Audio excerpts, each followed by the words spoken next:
Hello viewers. Well, we've had some surprise footage come through from E3, still some dribs and drabs still coming through of F1 2019. We're going to see a bit of action here from the two Legends Edition bonus cars in two separate videos. First video is going to be focusing on the 1990 McLaren MP4 5B, driven by Ayrton Senna at Sao Paulo, and we're just going to start that now. And we can see the character select screen here, and you can see the much increased detailing that's gone into the characters to improve those, looking much improved and capturing the likenesses far better when you think of where we've come from. So let's take a look at a bit of the racing action. So here we are then on board then with Ayrton. What appears to, is this an overtake mode? Nope, this is a race. And I'm going to chime in and out when give you guys a bit of the audio sound as well. I mean, this year they've made a lot of improvements to the audio, various improvements to the physics and the handling. I think the classic cars certainly are handling better this year than they have done. I still think there's still more room to improve yet in terms of the feeling, suspension and tyres. You get more feeling from the car now than you have done in the past. I found it quite rigid as he's looking for a way past here. And we're seeing the sort of T-cam view, and now we're going to get on it. So just hanging behind that car and now stepping on it. Let's just hear a bit of this audio for a moment.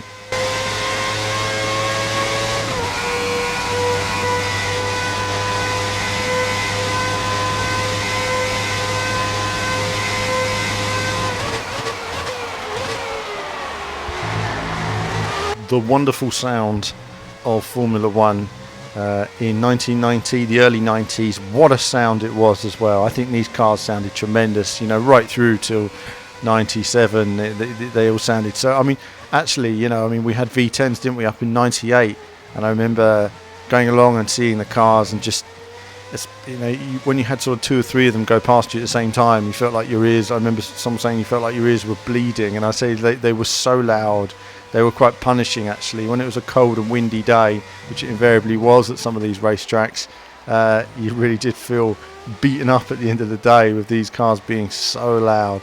But it is wonderful to see it in action. And I've mentioned before in the select screen, you know, that it would be nice to see more of these cars in the game, you know, so you could challenge more of the field from that era. But either way, it is what it is. It's nice to see some of these cars making it into, you know, the modern F1 license. And in that sense, it's good that there's a bit of heritage in there. And you can see, of course, a general look at the sort of graphical improvements that are coming in.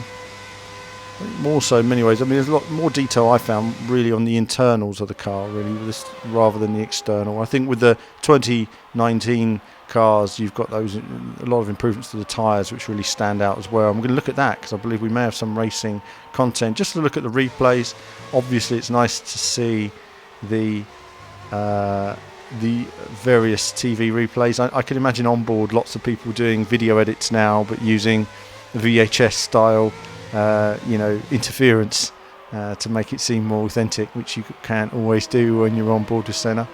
But it's nice to see more and more of the official TV cameras being used. It's certainly taken a long time for the tech to be able to actually do that, and that's more the restriction than anything else. And of course, as I call it, Glock bend, as we go around up the hill then. So it's nice to hear the car and see it turn a few corners. And this was a nice little surprise to see. And not long now, you're going to be seeing all the previews coming out in the next few days.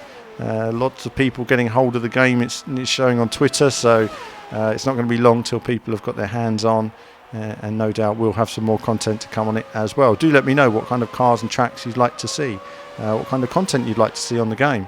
And we'll be sort of deep diving into it. But that's it from me for now. I'm going to leave you with these last few moments of onboard and replay action, and there'll be more from me in part 2. Well, I say part 2, it'll be part 5, won't it, of our F1 coverage from E3, which is going to look at the F1 90 of Alain Prost. So we'll take a look at that in a moment, but I'll leave you with this action, and there'll be more from me very soon.